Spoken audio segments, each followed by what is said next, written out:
Hi, my name is Salah Al-Ansari and I will be your instructor for this session. By the end of this module, you will understand some of the key drivers of extremism and the key pillars of the radicalization process. If we are going to encounter any form of extremism, we must know its roots and its causes.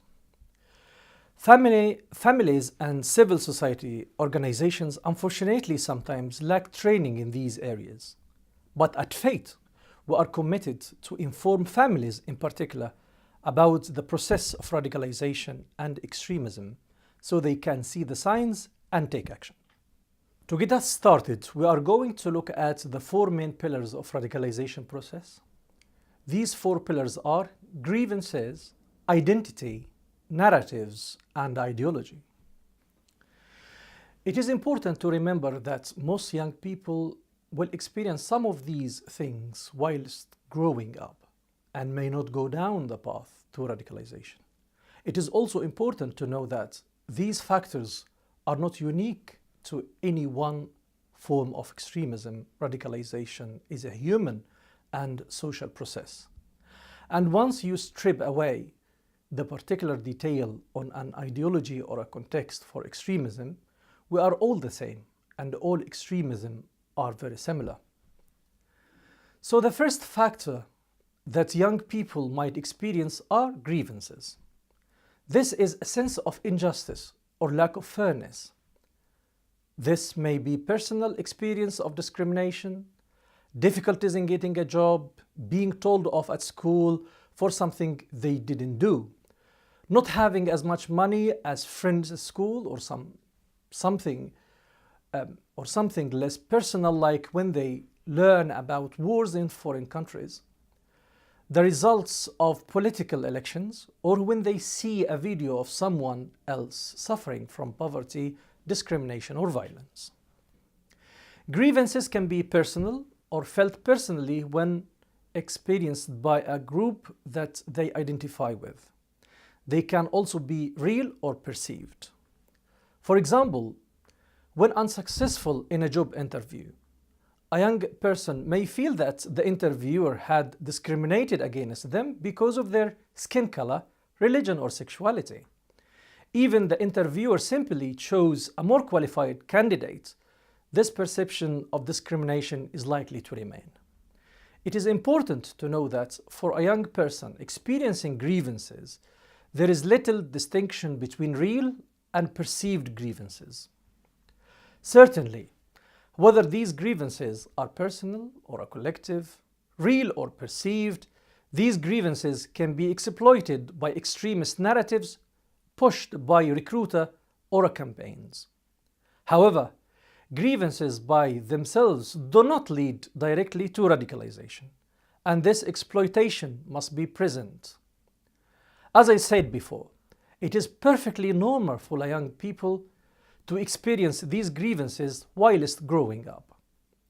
For families, understanding these grievances and engage with young people to work together on how best to deal with them is an important preventative measure. Lots of organizations that are part of the Faith Network take this approach to preventing radicalization. Take a look at our website to find out more. The second factor that young people might experience is an identity crisis. This is a lack of confidence in who they are, who they connect with, and what they stand for. This may be a case of not fitting in at a new school, missing home when they move away to university, when they are getting to know a new group of friends, when they start or finish a relationship with a boyfriend or a girlfriend, when they feel pressure at exam times, or if they feel tension between their personal identity and what they feel is expected of them by their family, community, or society. Once again, these experiences are very normal for any young person growing up. Unfortunately, it is another aspect of growing up that extremists will seek to exploit too. Extremists will create narratives that prey on young people experiencing an identity crisis, making them feel like they belong. This use of narratives is the third pillar of radicalization. Narratives are as old as tribes. Humans are pattern-seeking storytelling animals.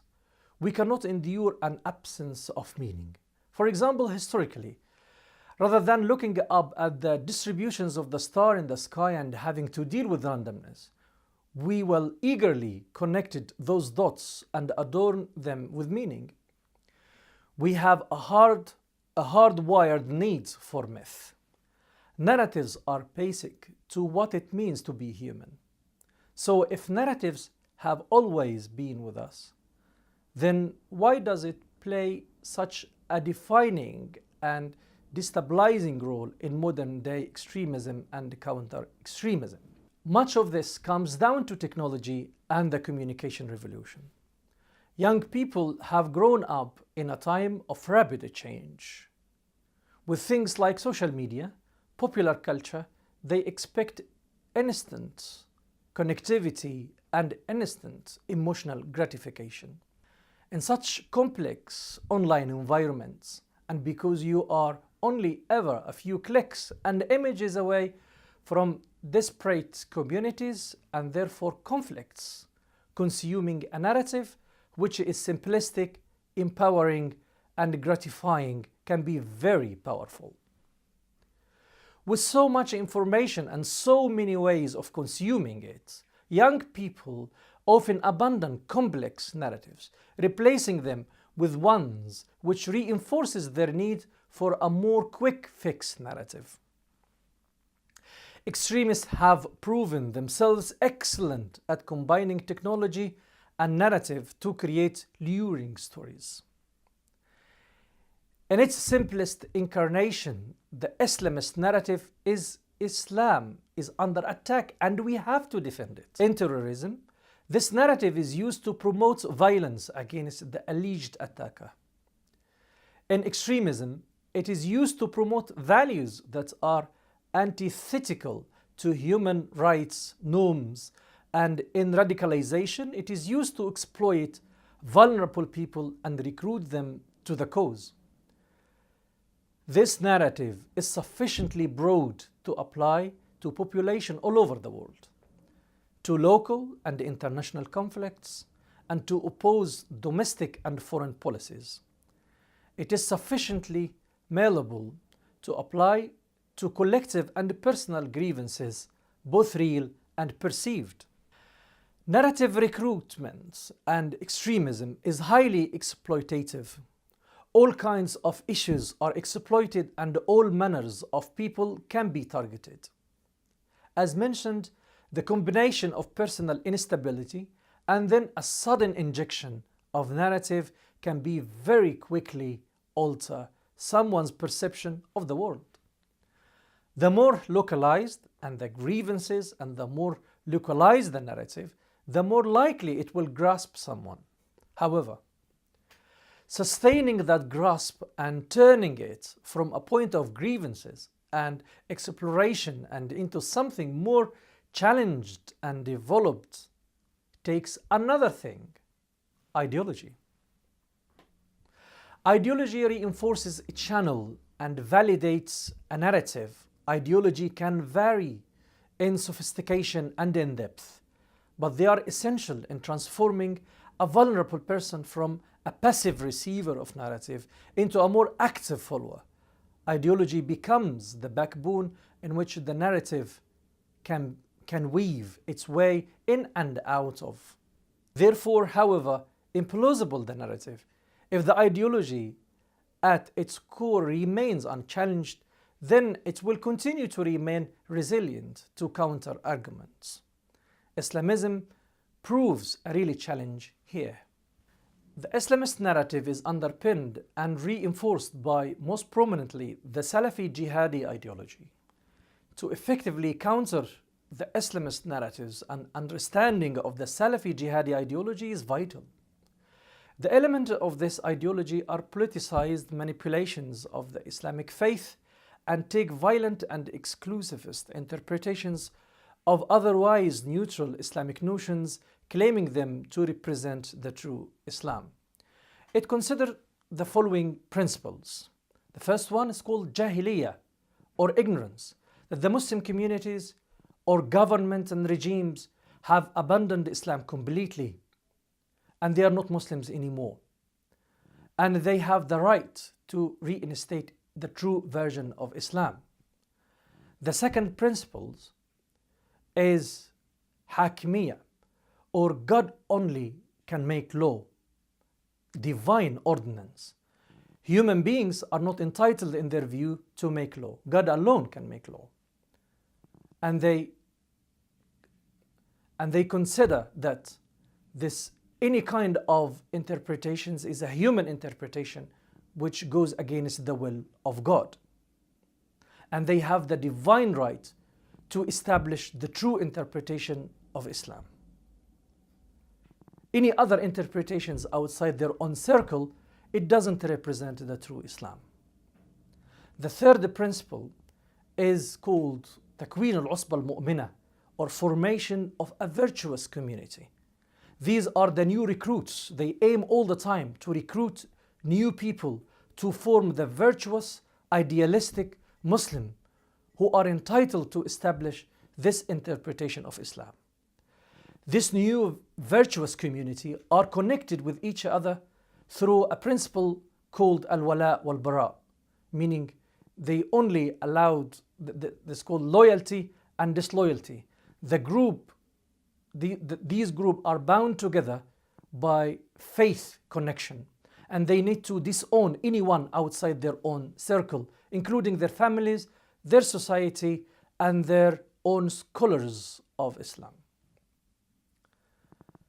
They also need to establish a domain for them. They call it Darul Islam, or the House of Islam. And anything outside their own domain is called the House of Kufr, or the House of Unbelief.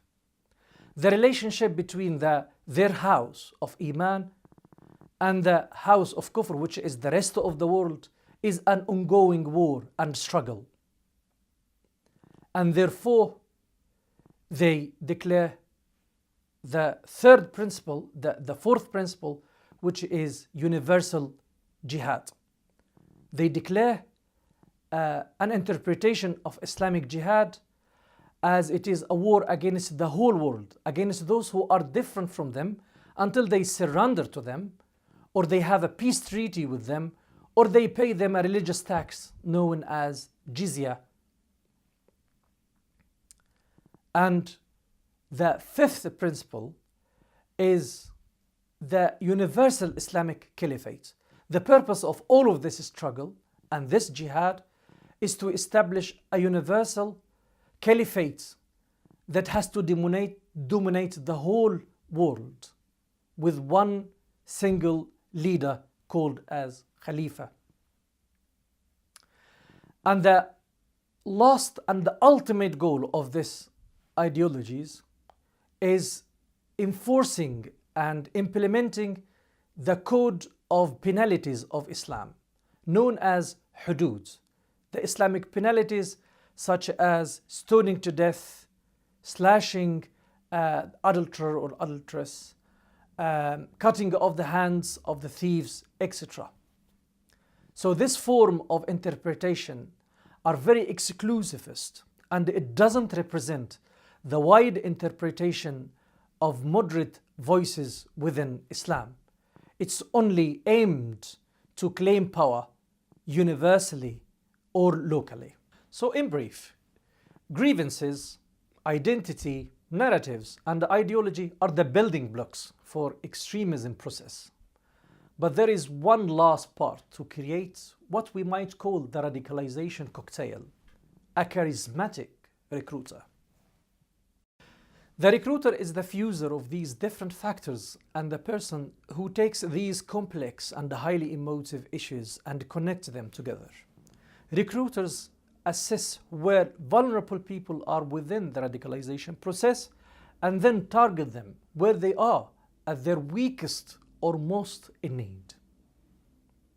Recruiters have been known to target a wide and varied range of emotional personalities, from people with mental health challenges, gang and drug issues, to highly academic and successful young professionals. They identify your grievances, they personalize the narrative, they legitimize behaviors through ideology, and then they activate a sharp behavioral change. The process, in many ways, is a very simplistic, but emotionally complex. No one case will be the same.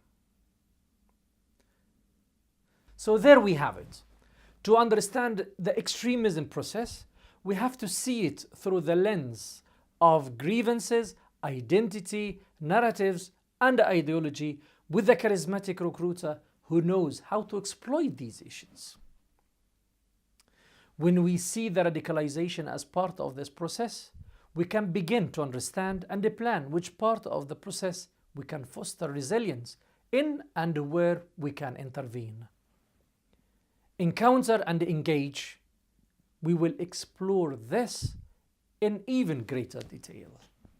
Remember, these modules are only introductory, so let's continue the conversation and knowledge exchange in the comments section below and in the Faith community online. Please click on the links below to find these.